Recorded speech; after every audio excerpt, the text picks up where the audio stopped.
Uma das coisas que a gente ama no Vida Coffee é o testemunho das nossas irmãs da CIS, porque é a vida com Jesus vivida em primeira linha. E acho que 2 semanas atrás a gente tomou um café e eu saí de lá com o coração queimando, e eu tinha 2 mulheres que estavam no meu coração para compartilhar, e uma falou para mim assim ainda: Érica, ainda não está todo pronto. Eu falei: então tá, então Senhor, eu já sei quem é. E a Érica também. A Érica é um presente que Deus deu para a gente. Eu queria que você contasse um pouquinho de como você conheceu Jesus e como você chegou até aqui. Então, gente, eu conheci Jesus na minha adolescência, né? Tá ligado? Tá ligado, só tem que ficar mais pertinho. Tá. Então, eu não tenho experiência. Mas eu conheci Jesus na minha adolescência. Eu senti a necessidade de ter um Salvador, né? E um pai e tudo mais. E foi assim uma caminhada linda. Ele me protegeu, me guardou na minha adolescência. E anos depois eu vim parar aqui nessa terra, né? De Orlando. E ele teve um propósito em todas essas coisas, né? E eu fiquei por um tempo, né? Eu mudei para Orlando de volta tem 4 anos. E eu fiquei um tempo, tipo, me sentindo que eu não estava pertencendo a lugar nenhum. Eu conheci a vida através de uma amiga, né? Espero que ela até esteja assistindo. E a gente começou a vir aqui juntas, e eu fiquei mais de 1 ano vindo aqui, mas não pertencendo aqui. E eu sentia muita falta de pertencer ao corpo. E conta um pouquinho da sua experiência, porque quando a gente conhece um pouco da sua história, e eu falo que o pastor tem um lugar privilegiado, que é você conhecer a história da primeira fila. E a Érica tinha muitos motivos para não pertencer, ou para falar: olha, essa fase da minha vida não dá para ser parte da igreja, o máximo que eu consigo vir é no culto, e fico feliz que eu dei o meu check na minha vida religiosa. E eu queria que você contasse um pouquinho, porque você veio para os Estados Unidos, mas casou com um americano. Conta um pouquinho dessa parte, e dos meninos. Então, eu sou casada com um americano, e quando eu vim para a vida, eu tinha um desejo, né, quando a gente mudou para Orlando, eu tinha o desejo de conhecer uma igreja e fazer parte, e não só da igreja, mas assim, de fazer parte de uma família, né? Porque para mim isso é igreja. E era muito difícil por conta que ele não fala nada de português. E aí as poucas igrejas que eu via, poxa, tem esse lance da família, eram igrejas brasileiras. E foi aqui eu senti, nossa, eu me encaixo bem aqui, meus filhos se encaixam bem aqui, mas eu não via que tinha lugar para ele. E assim, por muito tempo, né, a gente ficou morando aqui 2 anos, e o trabalho, os afazeres, a questão do idioma, né, eu fui sempre colocando de lado. Amanhã eu procuro, amanhã eu procuro. E aí eu virei mãe, e não só de um, né, de 2, e sem suporte nenhum. A gente não tem família aqui, não tinha amigos nenhum aqui, não tinha ninguém. E foi bem desafiador. E até que eu cheguei num momento que eu falei: eu vou fazer o que precisa ser feito. E eu comecei a vir, e como a Érica falou, né, era muito fácil, só dar o check ali: estou indo para o culto, e eu saía batida, tipo assim, eu entrava e saía, ninguém nem me via. Eu fiquei mais de 1 ano vindo aqui como um agente, bem escondida. E a necessidade no meu coração de pertencer, eu quero criar vínculo, eu quero fazer parte, e sempre queimava no meu coração, e eu pensava no meu esposo. E aí um dia, ano passado, no culto de Páscoa, Deus falou muito forte ao meu coração: é aqui, você pode ficar, eu vou cuidar de tudo. E eu confiei naquela palavra, e eu fiz o que eu precisava ser feito. No mesmo dia, eu já falei com a Paty, eu já entrei no Kids, eu já procurei quem tinha grupos, né? Eu perguntei para a Érica: que grupo que você acha que eu me encaixo? E foi perfeito, hein? Nunca encaixei num lugar tão bem. Isso é bom de conhecer a ovelha, né, gente? A gente precisa dirigir, falar: esse aqui tem a cara dela. E de fato, assim, em questão, foi assim, uma chave virou. E aquela que não se sentia mais pertencente, eu encontrei uma casa, eu encontrei uma família. Hoje eu tenho amigas aqui, que estão sentadas aqui. Eu tenho uma mesa que eu posso sentar e compartilhar as minhas alegrias, as minhas dores, e caminhar com as minhas irmãs de perto, não só vir no culto e sair. E eu não deixei o idioma ser um impedimento, eu não deixei ser mãe de gêmeos sem suporte nenhum ser um impedimento.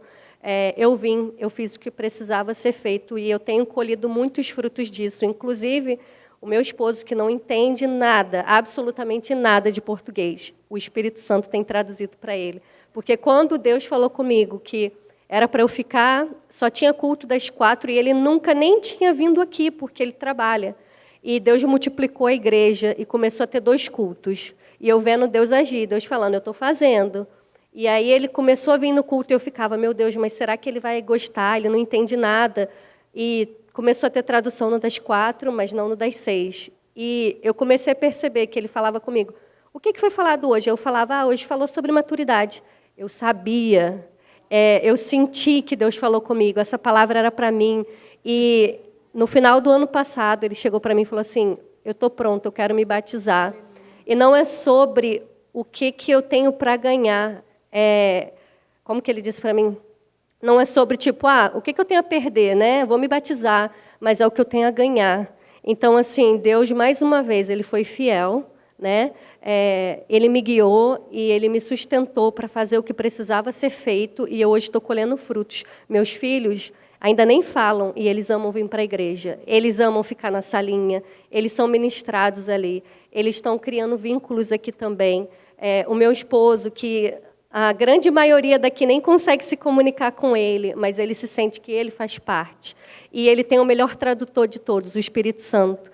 E eu tenho colhido frutos e eu quero deixar aqui para vocês. Às vezes parece impossível, às vezes parece que a nossa parte é maior do que a gente, mas a gente tem um Pai que nos capacita em todo o caminho. E só confia nele. Ele sempre faz. Ele sempre faz. É isso. É isso. Boa noite, né? O Senhor... E a gente ainda tem tempo. Olha isso. Cara, yes! Érica, eu queria te pedir para você orar pelas mulheres que estão passando por desafios como o seu. Amém. Porque a gente não tem tempo para contar a história toda da Érica. Mas a Érica venceu sendo fiel a Deus. Amém. Ela foi honesta com o que ela sentia. E ela foi fiel ao Senhor quando tudo tinha acabado. Ela foi correta nos princípios quando tudo tinha desabado. E ela podia ter desistido. E ela falou, eu não vou desistir. Eu vou continuar no Senhor. E a busca dela do Senhor fez o marido dela buscar o Senhor. E talvez você tenha mulheres aqui que têm se portado talvez de uma maneira diferente da sua. Porque eu conversando com uma amiga essa semana, muitas mulheres, quando elas aceitam a Jesus, elas começam a se sentir superiores espiritualmente. E começam a olhar para os maridos, de cima a baixo, como eu sou mais crente que você. Então, você, pobre pecador. Mas o nosso lugar, nenhuma mulher discipula marido, não, gente. Nós, como Pedro nos ensinou, ganhamos eles para Cristo caladas, com o nosso comportamento fiel ao Senhor. Então, eu queria animar você a viver isso, e eu queria que, acho que o que o Senhor entregou para você, Érica, é para compartilhar hoje.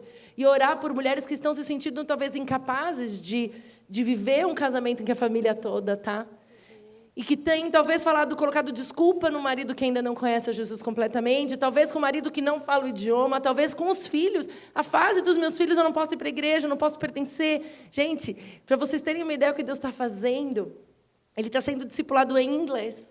E está nascendo um TDV, que são os nossos pequenos grupos em inglês, para atender o Chris.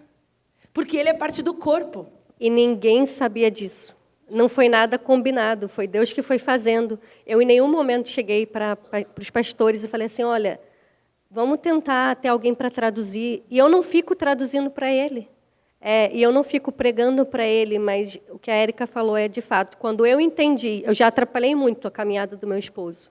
E anos atrás, quando o nosso casamento estava completamente desmoronado, que não tinha mais nada, eu entreguei para Deus. E foi a melhor coisa que eu fiz, porque quando eu entreguei para Ele, Ele fez a reforma, não só nele, mas em mim. E Ele me entregou algo muito melhor que eu podia imaginar. E hoje, até hoje, eu estou colhendo frutos. E eu declaro, né, que cada uma de vocês, eu não sei o que vocês estão passando, qual o desafio, qual o gigante na vida de vocês, mas eu declaro, como eu tenho muitos testemunhos para contar, que vocês também tenham, que um dia seja vocês aqui, contando, sabe, que vocês permaneçam fiel, não só na hora boa, mas principalmente na hora que você está sendo apertada, que você está sendo desafiada a fazer o que você tem que fazer, porque o primeiro passo depende da gente. Se há anos atrás eu não tivesse falado para o Senhor, Senhor, está aqui, eu não sei mais o que fazer, eu deveria ter feito isso desde o começo, né? Mas eu sou falha, né? Precisei dar umas cabeçadas, mas graças a Deus eu entreguei na hora que era para entregar e Deus fez, Ele sempre faz, Ele é fiel.